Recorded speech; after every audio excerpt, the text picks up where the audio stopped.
বাঙালি ছেলেরা তো কিছুই করতে পারে না। খলসে মাছ আছে না ল্যাটা মাছ আছে না বোয়াল মাছ আছে, কারণ বাঙালি ছেলেদের কারো তিমি মাছ হয় না। বাঙালি মেয়েদের সেক্স প্রচুর থাকে, কিন্তু ছেলেদের তো কিছুই করতে পারে না। সত্যি কিছুই করতে পারে না? বাঙালি ছেলেরা তো কিছুই করতে পারে না। দিদি তুমি এত কনফিডেন্স নিয়ে যখন এই কথাটা বলছো, আমি নিশ্চিত হয় তুমি সোনাগাছির খানকি, না হয় তুমি প্রত্যেক বাঙালি ছেলেদের ঘরে ঘরে গিয়ে নুনু সার্ভে করে এসেছো।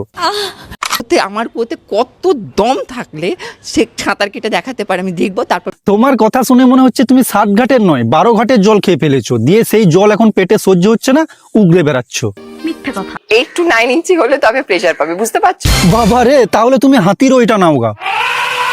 বলছি জাট হরিয়ানা মানে দিল্লির ছেলেরা যেরকম করতে পারে ভালো, বা দুবাইয়ের ছেলেরা যেমন ভালো করতে পারে। বলছি দিদি, তাহলে কি তোমার বাবা হরিয়ানা পাঞ্জাবের ছিল নাকি সব মিলেমিশে বাবা ছিল? আমি পাবো যুবসাথী, তুমি পাবে লক্ষ্মীর ভান্ডার, তাতেই আমাদের চলে যাবে ছোট্ট একটা সংসার। ভাত কাপড়ে থাকে না বউ, থাকে খাট কাপড়ে, বাঙালি ছেলেরা পোষাতে পারে না, সুচিত্রা দি বলছে দিন দুপুরে। হ্যালো বাপে ছেলেরা, so everything is fair and lovely. অনেক ইন্টারভিউতেই বলেছি আমি চেঞ্জ করেছি, জেন্ডার চেঞ্জ করেছি। আমি তো কোথাও তো বলিনি যে আমি জন্মগত নারী। দিদি তুমি হিরণময় থেকে 80 লাখ টাকা খরচা করে নুনু কেটে সুনু লাগিয়েছো, তাতে আমার বাল ছেঁড়া গেল। তুমি 100 জনের সাথে লাগালাগি করেছো, তাতে আমার বাল ছেঁড়া গেল। তুমি টিএমসি করো, বিজেপি করো, সিপিআইএম করো, কংগ্রেস করো, তাতেও আমার বাল ছেঁড়া গেল। কিন্তু তুমি বাংলায় থেকে, বাংলায় খেয়ে, বাংলায় হেগে একটা বাঙালি বাবার থেকে জন্ম নিয়ে সেই বাঙালি ছেলেদেরকেই অপমান করছো, এটা আমি মেনে নিতে পারছি না। আমি মেয়ে না হিজড়া, ওরা তো অনেক কিছু বলছে, আমি আর না, আমি এগুলো শুনে অভ্যস্ত হয়েছে। কিন্তু আজ আমার রোস্টটা দেখে তুমি অনভ্যস্ত হয়ে যাবে।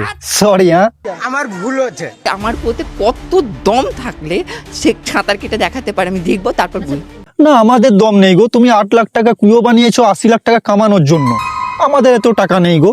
আর তোমার কুয়োতে সাঁতার কাটার মতো আমাদের শরীরে বলও নেই। আর একটা বয়ফ্রেন্ডের সাথে এখন সেক্স করতে গেলাম, সেই ছেলে দেখলাম কিছুই হলো না। হ্যাঁ জানি তো, তুমি নিজে করতে পারছিলে না, দিয়ে করানোর জন্য নুনু কেটে সুনু লাগিয়ে তারপর বলছো খলসে মাছ আছে না ল্যাটা মাছ আছে না বোয়াল মাছ আছে, কারণ বাঙালি ছেলেদের কারো তিমি মাছ হয় না। বলছি দিদি, কালো ঘোড়া নিতে পারবে? আমি বলছি জাট হরিয়ানা মানে দিল্লির ছেলেরা যেরকম করতে পারে ভালো, বা দুবাইয়ের ছেলেরা যেমন ভালো করতে পারে। তুমি 8 লাখ টাকা দিয়ে মেশিন লাগিয়েছো দিদি, কোনো হরিয়ানা পাঞ্জাবের পুরুষ হোক বা আফ্রিকার নেগড়ে পুরুষ হোক, কেউ তোমাকে শান্তি করতে পারবে না। একমাত্র শান্তি দেবে পৌষ মাসে সাদা মূলো আর ভাদ্র মাসে কুকুরের। কারণ বাঙালি ছেলেদের কারো তিমি মাছ হয় না, পরিষ্কার গল্প। আমি কি বললাম, বাঙালি ছেলেদের মেন হচ্ছে সেক্সের যে ক্যাপাসিটিটাই থাকে না। ওরা যতটা নিজেদের ছেলে মনে করে, বাট বিছানায় গেলে দেখবে হয় খলসে মাছ, সাঁতার কাটতে পারছে না। আমি বাঙালি ছেলে হয়ে কি কোনো ভুল করলাম? আমি কি কুয়োতে সাঁতার কাটতে পারবো না? সত্যি কি আমাদের বাঙালিদের খরসে মাছ, ল্যাটা মাছ, বোয়াল মাছ, আমাদেরটা কি তিমি মাছ নয়? আমি বিয়ের পর বউয়ের কাছে কতক্ষণ দাঁড়াতে পারবো? বলেছে আমার কুয়োতে এসে খেলার দম থাকলে। তো তোমার কুয়োতে কটা বিদেশি তিমি মাছ লাফালাফি করেছে বলো তো একটু গুনি। খলসে মাছ আছে না ল্যাটা মাছ আছে না বোয়াল মাছ আছে। এ মাল তো দেখি ঘাট ঘাট কা পানি পি কে আয়া রে ভাই। তুমি হবে দিদি সোনাগাছির আগামী প্রেসিডেন্ট।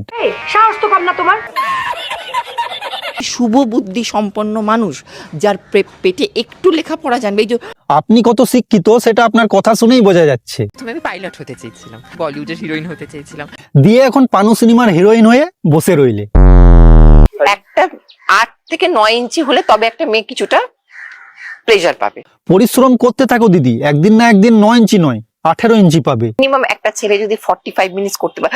45 মিনিট খেলতে চাও, 9 ইঞ্চির কোকিল চাও। কে ভাই তুমি? তুমি কি মিয়া খালিপার বোন?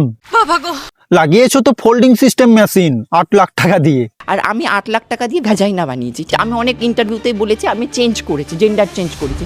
ডক্টর, দিল্লির ডক্টর, বড় ডক্টর বানিয়েছে। বলছি দিদি, যে ডাক্তার তোমার মেশিনটা লাগিয়ে দিয়েছে তাকে কি তুমি জিজ্ঞেস করেছো মেশিনটা কোনো ব্র্যান্ডেড কোম্পানি নাকি চায়না মাল?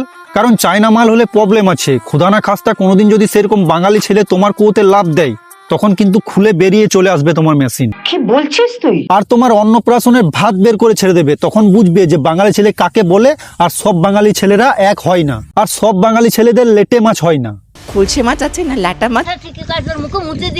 তুমি বাঙালি ছেলেদের অপমান করছো। যে বাংলায় খাচ্ছ, যে বাংলায় হাগছো, যে বাংলায় কামাচ্ছ, যে বাংলায় ঘুমাচ্ছ, যে বাঙালি বাবা জন্ম দিয়েছে তোমাকে, সেই বাঙালি ছেলেদের অপমান করছো অন ক্যামেরা। বাঙালি ছেলেরা তো কিছুই করতে পারে না। সব বাঙালি ছেলেরা এক হয় না দিদি। যেদিন তুমি পাওয়ারফুল বাঙালি ছেলের পাল্লায় পড়বে না, সেদিন তোমার ওই যে বললাম না, অন্নপ্রাশনে ভাত বের করে ছেড়ে দেবে। এই দলটা হচ্ছে বিছানা গরম করার দল। তাহলে খাটের লজিক অনুযায়ী তুমি কার কার সাথে খাট গরম করেছো? দিদি তোমার কথা শুনে মনে হচ্ছে তুমি এই বয়সে যা কিছু কাণ্ড করেছো, সেই কাণ্ডগুলো আমাদের দেশের কিছু কিছু নারীর সারা জীবনের গল্প। Right bro. By the way, প্রচুর রোদ দিয়েছে গাইজ, আর ভাল লাগছে না ভিডিও আমাদের। তো আজকের মতো ভিডিও এই পর্যন্তই, আর পাচ্ছি না। তো আজকের মতো ভিডিও এই পর্যন্তই। যদি তোমাদের ভালো লেগে থাকে তাহলে প্লিজ লাইক, কমেন্ট, শেয়ার করে দাও। আর ফেসবুক পেজ থেকে যারা দেখছো প্লিজ ফলো করে দাও। তো আবার দেখা হচ্ছে পরের ভিডিওতে। বাই।